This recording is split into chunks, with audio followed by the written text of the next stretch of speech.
Hey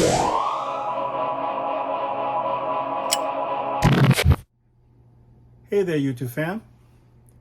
A year ago today, I was in the hospital. I was diagnosed with full-blown pneumonia and COVID. I want to talk about that experience with you guys because a lot has happened, so bear with me. If this is the first time that you signed onto my YouTube channel, please subscribe and hit the like button.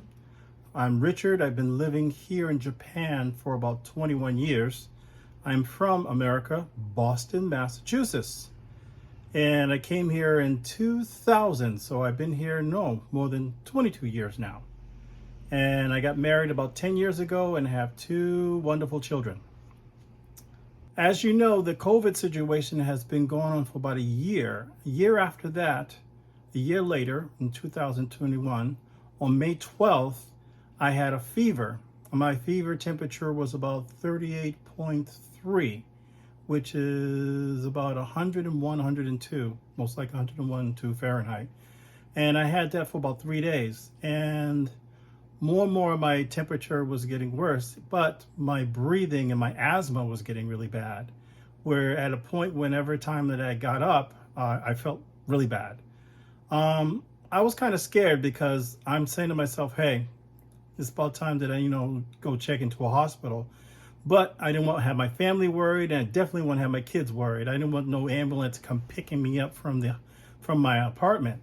So I had my wife take me to a clinic, and my wife and kids took me to a clinic. And then when they had a CT scan on me, they said, yeah, you have pneumonia and you have COVID. And I was, by that time I was feeling really bad. They had me on a breathing respirator. And why they had me on a respirator, they took another CAT scan and checked my lungs, and they said it was really bad. So they're going to have an ambulance come pick me up. But by that time, my wife wanted to take my kids and bring them home because they didn't want to see their dad ride off in an ambulance. This is where it gets scary. Once the ambulance paramedics got there, they had this kind of plastic body bag. I was like, okay, they put a mask on me and gave me an oxygen tank and then put me in a plastic body bag.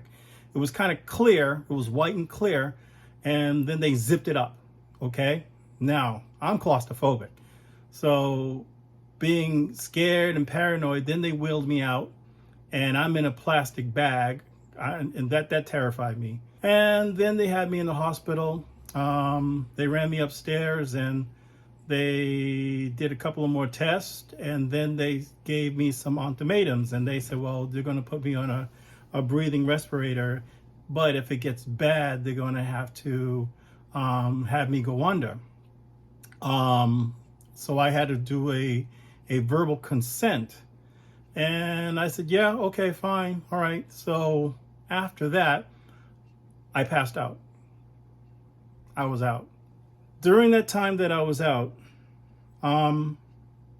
this was nothing but darkness, but I kept hearing slight sounds of the school bells. I kept hearing slight sounds of children playing in the background. I think I was dreaming, but it was, I kept hearing it from time to time. I kept hearing kids and school bells for a while, and that I concentrated on. During that whole time, I kept concentrating on the school bells and then I can feel this warm heat to my face. Then I finally woke up and I had tubes everywhere. I had a tube in my neck. I had a tube in my nose. I had 2 tubes in my mouth. And the doctor, there are a couple of doctors were looking at me and everything. And then they pulled this large tube out of my mouth, and I was gagging, and I felt like Cyborg in the comics when they pulled that gooey tube out of my mouth. And then, they asked me to try to swallow, and then they gave me some Jell-O to try to help me swallow. So the doctor asked me, do you know what day is it today? And I said, yeah, it's Sunday. They said, no, it's a week later. It's Tuesday, 1 week later. So from that time, I was under and they put me on what's called ECMO, which is kind of an induced coma. And they had this tube running straight from my neck into my heart because they said I was having organ failure. So basically, that's the closest to death that I can imagine. And it took me a while to get a grasp to it, meaning I'm still trying to fathom that I was gone for a week. And I can imagine what my wife was going through. Her taking the burden to had to call my mother back at home and letting my mother know that I'm in the hospital with COVID and that I had pneumonia. And that must have been hard, because a year before that, my father passed away. So yeah, it was hard for my mother. And my brothers and sisters were there with my mother. My mother was trying to be strong for my wife, because she's still, trying to deal with that. So it was, all this I didn't know. This is a whole week. These are days and days that my wife and everybody else had to go through that. So it took me a while to absorb that. Now back to where my condition, I had tubes in my nose, tubes in my mouth. I had a total of about 8 different tubes going everywhere except for my ears. And I realized my whole motor skills I couldn't use anymore. I couldn't really raise my hand. I couldn't control my hand, my hand motion. Thinking, every time I closed my eyes, I kept seeing every time I closed my eyes, a lava ball. Yeah. Every time I closed my eyes, I kept seeing this kind of glowing red lava ball. So I know they must have had me on a lot of heavy medications. And that took a toll to me. Then after about 3 days, they took me out of there and they put me into another private room. And I was in the other private room for 2 days in a diaper and still tubes in my hand and tubes in my arms. And I finally can barely started to have mobility that I can actually lift my hand and start feeding myself. All dignity was out of the window, gone. You're wearing a diaper and some nurse got to come in there and change you, which was, embarrassment was gone. I was not in a condition to be embarrassed because of the condition I was in. I couldn't move my legs, nothing. And I literally had to start all over. I contacted my parents, I contacted my mother, contacted a few friends of mine just to let them know where I was. I didn't promote any of this information on social media. I didn't tell anybody what was going on with me, what happened to me, because I'm still in shock. But what it taught me was that because of my experience, life is short. Life is short. For the time that you spend here and the time that you do things, it's important to do the best you can, because all I kept thinking about was my children. I kept thinking about my son being 2 and my other son being 6, and their dad is going to be gone, and I could have spent more time with them, and that was important to me. And I said to myself, if I can pull through this, I remember my son, he liked to do the YouTube thing, and when I get out of the hospital, I'm going to do more YouTube stories and try to promote more family-oriented YouTube things. And that's why you see the YouTube stories that you see today. And that's one of the reasons why I always start off my dialogue with, "What's up, YouTube fam?" Because basically I always, represent, the story of YouTube as you guys being my family. So that's where all that comes into play.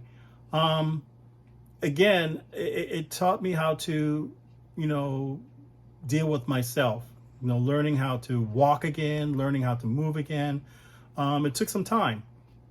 And I'm just in the hospital for about another week until once after I got out, I made promises to myself that I was going to do a lot of the things. Like, for example, there were people that I was angry with. There was a couple of people I was upset with that I didn't talk to for a while, one being Carlos and the other Tim. And, I said, life is short. Being angry and not wanting to talk to somebody because you're angry, it's a waste of time. And so that I want you guys to take that into mind, that, you know, sometimes you not liking someone or being, it's wasted energy. So I contacted these people. I contact callers and said, hey, what were we angry about before? Yeah, we knew, but it's not important. Life, the happiness and having people around you is more important. So I've done that. And I had one other guy, this guy named Brandon, and I tried to do the same thing with him. He really surprised me because he lived right close to the hospital, and I contacted him, I reached out to him, I texted him, I called him. But, some people will, some people will, some people won't. So I guess friendship is all over with him. But, beside the point, I've learned a lot and I experienced a lot. And I wanted to feel a lot of gratitude and grateful for being here and being able to do these YouTube stories. One of the things I always like about doing the YouTube stories is listening to the comments, listen to what you guys say. The stories that I have created in my YouTube wouldn't be the way they were unless I get the comments from you guys. So feel free to send me more comments. I love hearing what you guys say. I love to hear what you have to tell me about new ideas and new concepts. I always like to hear the truth. So, I always try to keep it real with my YouTube stories. Lastly, closing the story off, COVID is real. The whole COVID situation is real. I took it seriously, but I never thought that this would really would happen to me. And it did. And it changed my life. I would never wish this on anybody. I would never wish that situation on anybody. I feel gratitude. I feel a lot of gratitude that I'm here to tell you my story and to share this story with you.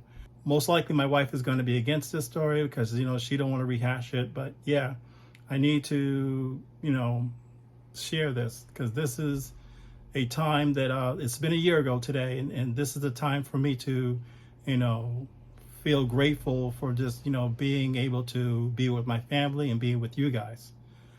I hope you like this video. Please hit the like button. Please send me a comment. If you have questions or whatever, let me know. And lastly, good luck and take care of yourself.